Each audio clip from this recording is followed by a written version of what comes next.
औज़ु बिल्लाहि मिनश्शैतानिर्रजीम बिस्मिल्लाहिर्रहमानिर्रहीम। व्यूअर्स अस्सलामु अलैकुम। व्यूअर्स, मैं हूं आपका मेज़बान सैयद अहमद समी और आप देख रहे हैं सैयद अहमद समी यूट्यूब चैनल रावलपिंडी इस्लामाबाद से।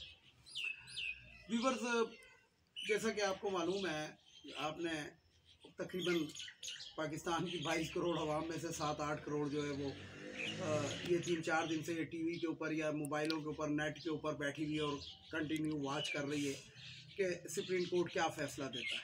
बड़ी बड़ी खबरें बीच में चल रही हैं, प्रेस कॉन्फ्रेंसें हो रही हैं, वो लोग भी प्रेस कॉन्फ्रेंसें कर रहे हैं जो अदालतों से बेलों पे रिहा हैं। आधी से ज़्यादा काबीना हमारी करप्ट हैगी। लेकिन आज मैं इसमें से किसी भी मौजू पे बात नहीं करूँगा। मैंने सिर्फ कुछ सवालात अपने व्यूअर्स के सामने रखने हैं ताकि ये ज़रा पता लगे कि हमारे लोगों के अंदर कितनी अवेयरनेस है। पाकिस्तान के अंदर जो वकला के अंदर जो नाम लिया जाता है उसके अंदर चौधरी एतजाज़ एहसन का नहायत एहतराम और इज़्ज़त से नाम लिया जाता है।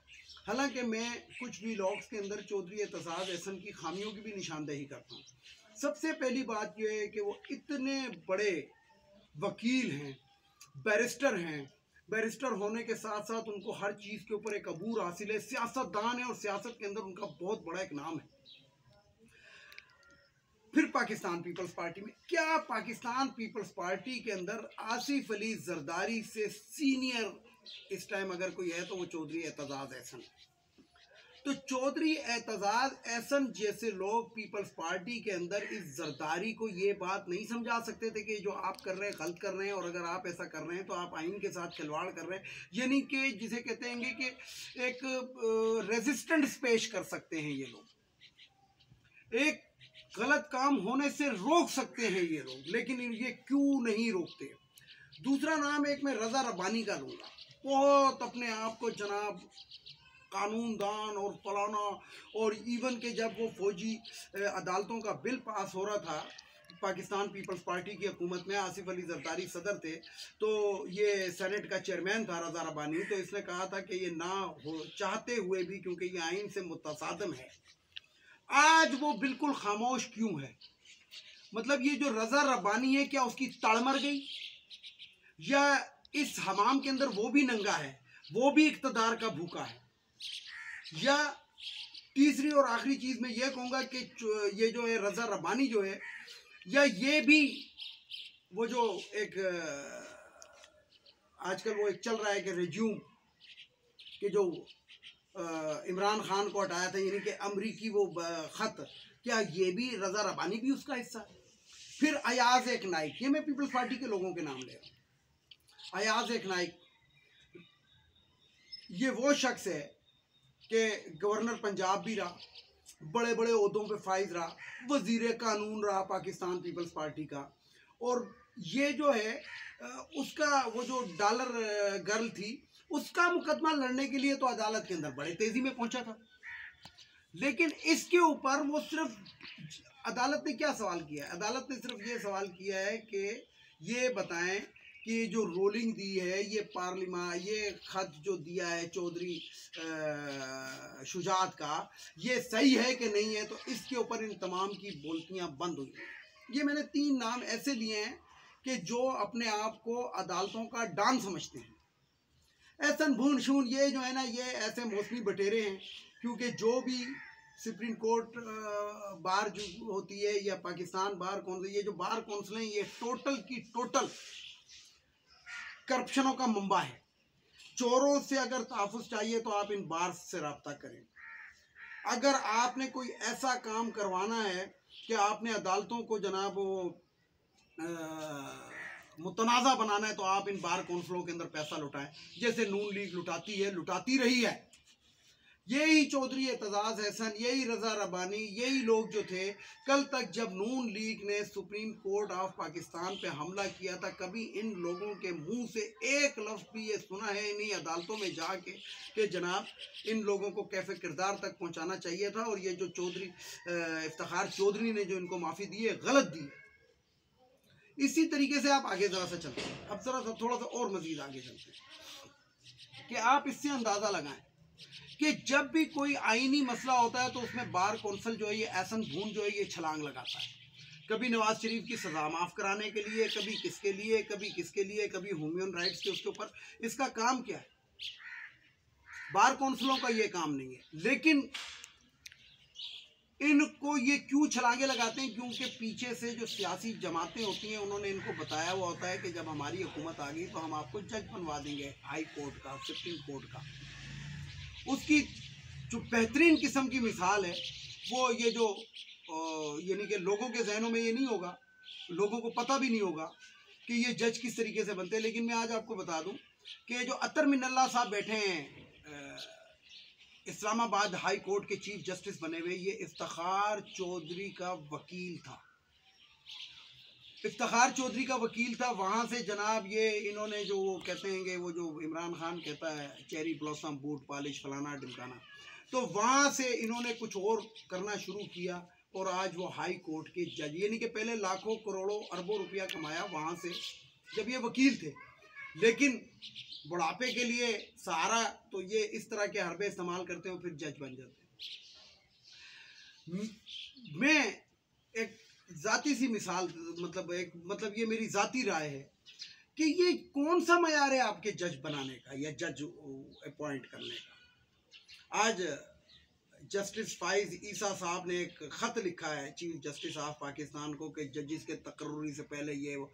इसका मतलब ये है कि उस ख़त का लब्बे लबाब ये है, उस ख़त का लब्बे लबाब ये है कि नून लीग के वकला, पीटीआई के वकला, किसी और जमातों के वकला, इनको बराबर वो करके तो अपॉइंट कर लें। उसका लब्बे लबाब यही है।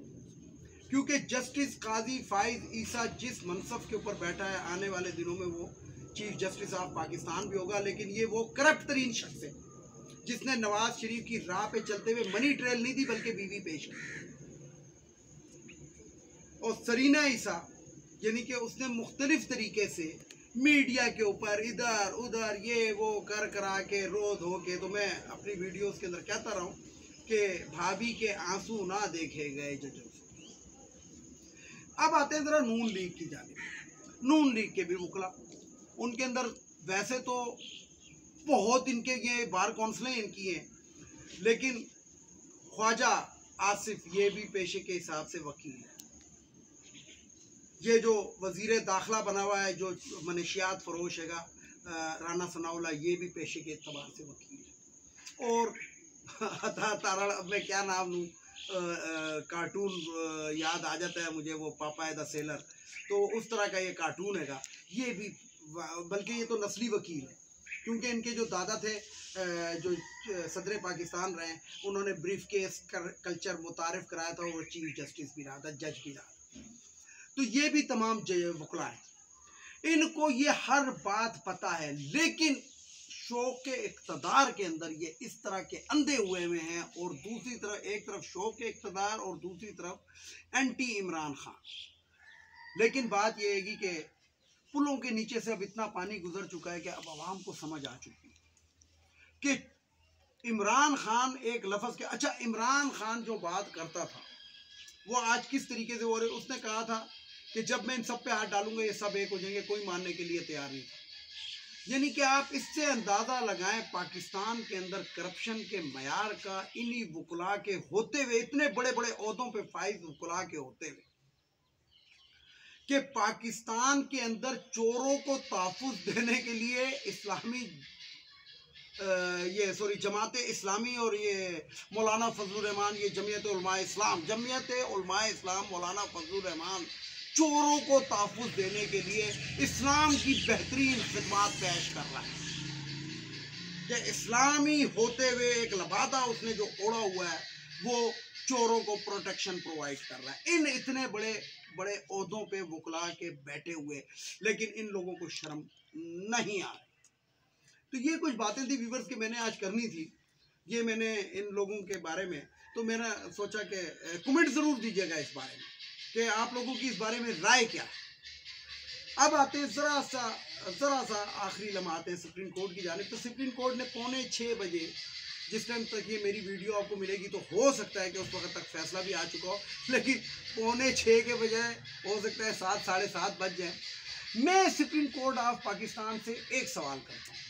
वो सवाल ये है कि ये जो डिप्टी स्पीकर था दोस्त मोहम्मद मज़ारी के दोस्त मोहम्मद मज़ारी, इसने कहा कि अब से कुछ लम्हे पहले मुझे चौधरी शुजा का ख़त मिला है। ये ऑन द रिकॉर्ड है, मैं टीवी पे लाइव देख रहा था कि अभी कुछ लम्हे पहले मुझे मिला है। बात यह है कि कुछ लम्हे पहले मिला है, तो सबसे पहले मैं ये कहना चाहता हूँ कि इतने लंबे उसके अंदर पढ़ने की ज़रूरत ही नहीं थी।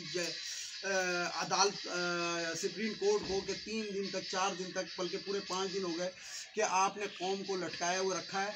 ये तो 2 मिनट का फैसला था कि जनाब आपको हमने कहा था, सुप्रीम कोर्ट ने हुक्म दिया था कि 4 बजे काउंटिंग कराइएगा या 4 बजे इजलास बुला के आप प्रोसेस शुरू कीजिएगा।